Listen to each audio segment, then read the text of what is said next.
Hey everyone, my name's Liam O'Dell. I'm a deaf freelance journalist and campaigner. September the 23rd is the public sector compliance deadline, and with that in mind, the folks at HeX Productions have sent me over some questions about digital accessibility for me to answer. So with that in mind, bring on the questions. Question number 1. What does good digital accessibility mean to you personally? So from a deaf perspective, that means that videos that are on a website have captions. You see a lot of them where they are embedded in a website and they just don't have that accessibility feature enabled. Not only that, but you see a lot of companies talk about accessibility in person, which is great, but you don't necessarily see that same level of visibility on the website. If you're promoting about accessibility in person, it also needs to be clear online as well. Question number 2, what are the most common barriers to digital accessibility that you face? So as well as the whole captions point that I just mentioned, I think a lot of the time as well it is around an accessible sitemap.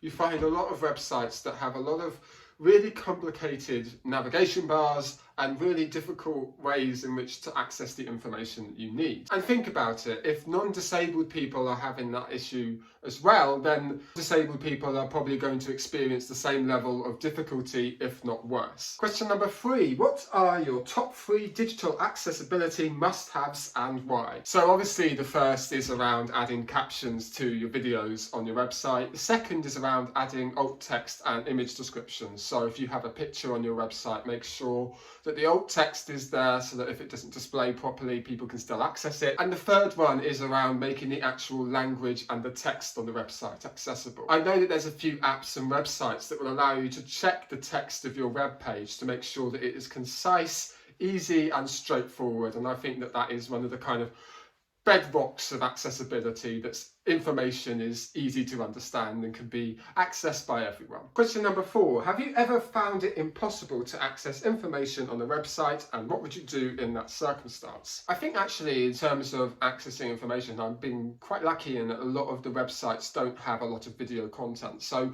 the accessibility around captions isn't really as prevalent as it is in other areas such as social media. And so it goes back to the wider issue around discoverability on websites. A lot of websites have really complex navigation bars and sitemaps that make it really hard to find the information that you're looking for. And even if there is like a search bar, sometimes even that can throw up problems. And basically there could be a lot of websites that aren't as effectively designed as they should be, and certainly aren't designed with accessibility in mind. And in these circumstances, it can really cause a stressful experience. You don't end up feeling incentivized or filled with a desire to actually explore the website and have a genuine browsing experience. And so when that motivation is zapped out of you, you're left leaving the website and searching elsewhere. And if you're thinking about websites where I imagine a fair proportion of them are using it to advertise and try and sell a product,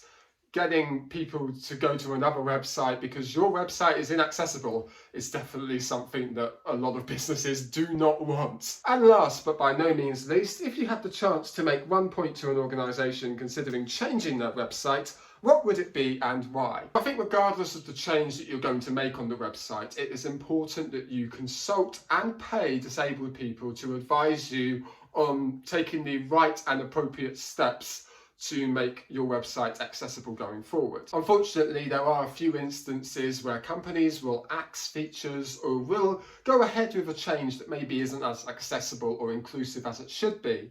And then the kind of backlash is seen as a proof of demand that that feature needs to be there in the first place. And the frustrating thing about this is that it goes against the basic principle of accessibility, which is that accessibility is an expectation and not a demand. You have to consider that accessibility isn't an afterthought. You have to include it from the very start. So those are just my thoughts on digital accessibility. It'd be great to hear your thoughts as well. So if you do have any, be sure to reply and leave them in a comment down below somewhere down there. And other than that, thanks very much for watching. Bye-bye.